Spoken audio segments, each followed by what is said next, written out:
Choose your own adventure! Yay! Hello all of you little demons, Jules here for WhatCulture.com, back again with another episode of the awesomely named and awfully hosted Choose Your Own Adventure, the weekly medieval themed format where I, the Crown Jules of WhatCulture.com, take a list chosen by you, yes you the person who has the hottest, spiciest, most relevant take on the new Super Mario Brothers movie, and it is... yeah, it's alright actually. Yeah, it's pretty good, yeah. Yes, you get to decide what list I dole out to you each and every week. And this week we have none other to thank than... Where's my bloody kazoo? I should keep this close to hand, really, shouldn't I? Omnivore Macrophage, okay, for their suggestion of video games where every ending is the bad ending. Oh, this is going to go so well, isn't it? Because truly one of the most important aspects of a video game is the feeling that it leaves the player with upon completion. After spending upwards of hundreds of hours reveling in the worlds, battles and bosses of the title, gamers are going to be more than a little salty if a title ends with a cut to black and a white text reading saying, and they all did some stuff and I guess the land was saved. Cheers for your money, you suckers. Especially if that is accompanied by a sad trombone slide or fart noise. You could have delivered the best narrative and done so through the lens of some exceptional characters, but if you can't stick the landing, well, it's all that anyone's going to be talking about. Yet what we're going to be covering today aren't exactly games that couldn't be bothered with their ending. In fact, they could be very bothered, but it delivered, well, very depressing end scenarios for our heroes. Boo. So let's take a look at them. As I'm Jules, this is WhatCulture.com, and these are 7 video games where every ending is the bad ending. And you know the drill by now. Say hi to me here in the live chat and put your suggestions for next week's episode down in the comment section below. And by the way, guys, I promise I'll be here for this live one. I know I've missed a few recently. I've just been very busy with work, but I will be there today. Hopefully. I'm just looking at my calendar. I should be free. Anyway, let's get on with the list. Number 7, XCOM Enemy Unknown. Ah, XCOM, a beefy heart attack served with a garnish of RNG bullshit. That's my kind of meal. I have feasted upon this ripe and succulent buffet of pain for years now, and even though the series has continued to fart in my open mouth with the likes of Chimera and XCOM Legends, I still will proclaim my love for the prior tight as hell squad-based experiences. That being said, XCOM 2 really does start out on a bit of a bleak note, doesn't it? And by this I mean, you totally lost the war and all of your friends and family are dead, or at least enslaved, but still most of them are dead. You idiot!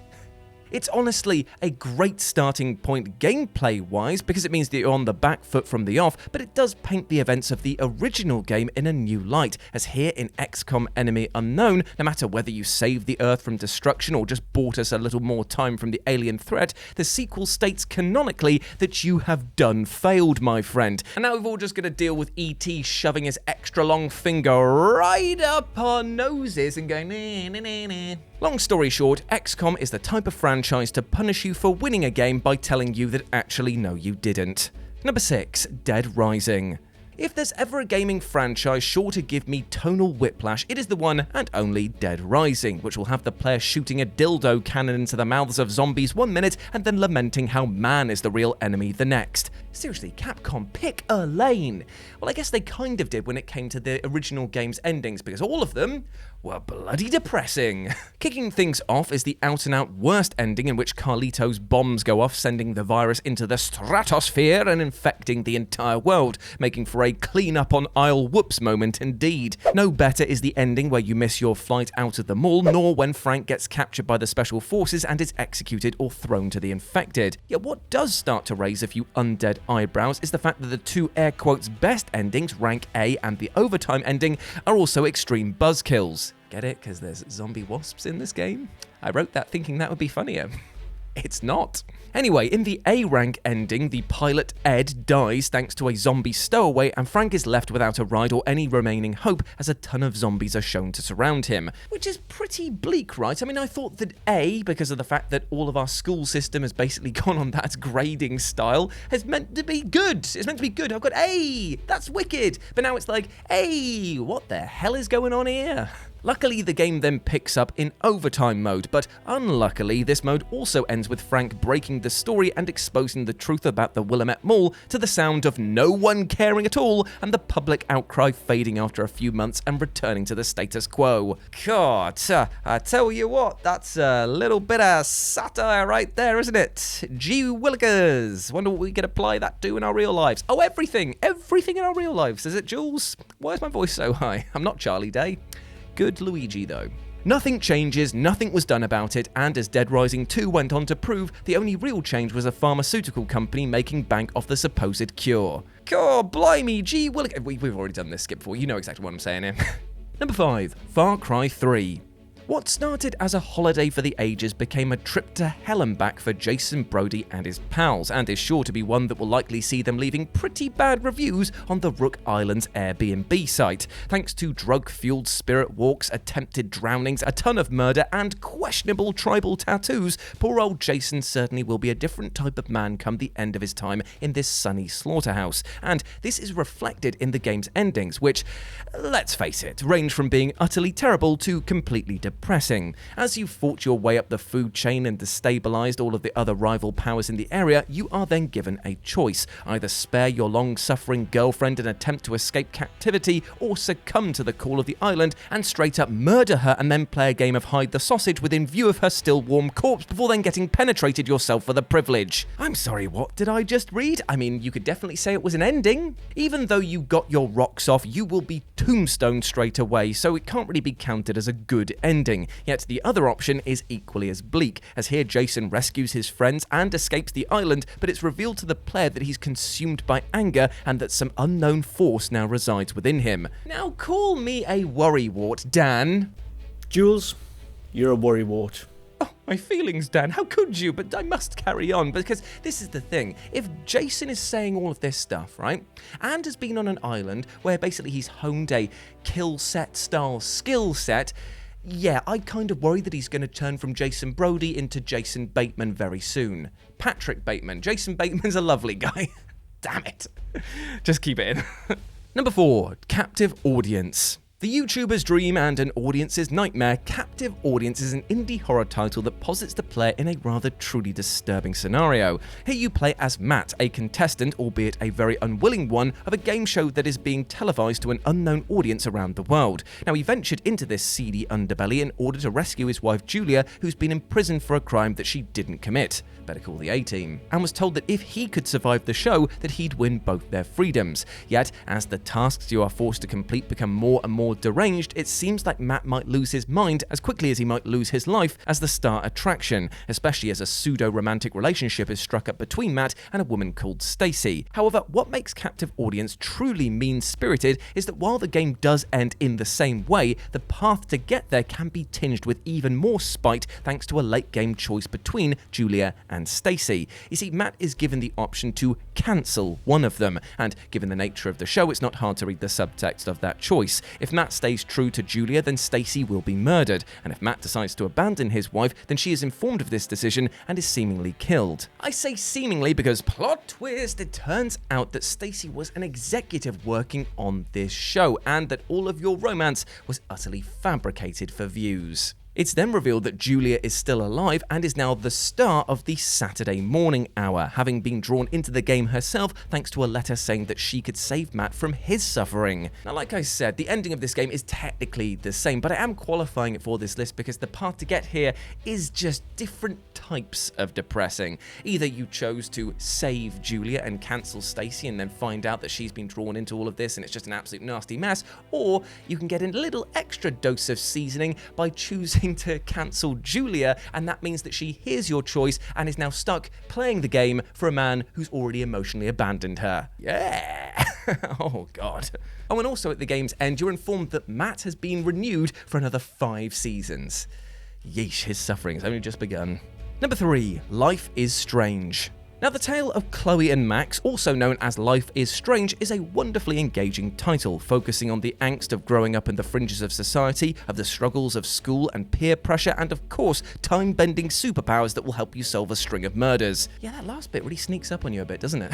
With her time manipulation powers, Max is able to alter the course of history in order to help her friends and punish her enemies. Yet looming over all of these events is the threat of a coming storm, a storm so violent and destructive that it will wipe Arcadia Bay from existence in just a few days' time. As the player picks their fate, they move towards an inevitable choice. Will Max save Chloe, her dear friend who she's now reconnected with, or the lives of her friends and family? Now, it might seem like a no-brainer on paper because surely you would want to save everyone. That makes the most sense. That's like the least selfish of all of the choices that are there. But at the same time, the game really does pull at your heartstrings to make this choice rather brutally difficult. And either way, it's a depressing outcome. You either wipe an entire town off the map or kill a friend who never got the chance to live a free and fulfilling life. Woof. Kinda makes you wish that the people of Arcadia had paid attention to the dead whales, the strange bird migrations, the eclipse, the freak snowfall. Seriously, how did these people not know that the apocalypse were coming? And to be fair, that's on them. Save Chloe now. They dug their own grave here. Number 2. All of Norman's endings. Heavy Rain. When it comes to downer endings, the awkward shower creeper simulator / sun-saving minigame experience known as Heavy Rain really does take one part of its title to heart, as when it comes to the closing moments of poor old FBI agent Norman Jayden, things really do get heavy and in large amounts. Because basically all of his endings are super bleak. Whoa!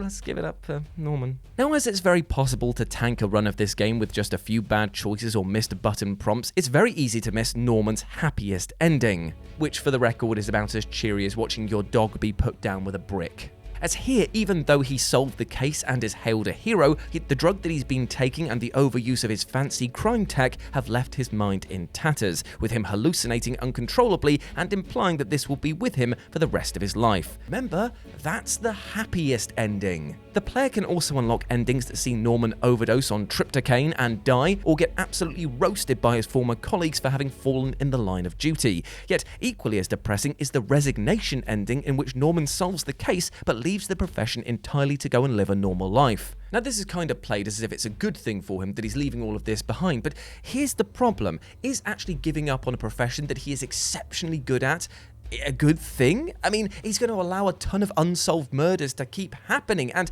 also he's not going to be able to stand up to his colleagues, which, let's face it, aren't exactly the most reputable of the bunch. So yeah, I don't see this as being a good ending. And number 1, Fallout 1.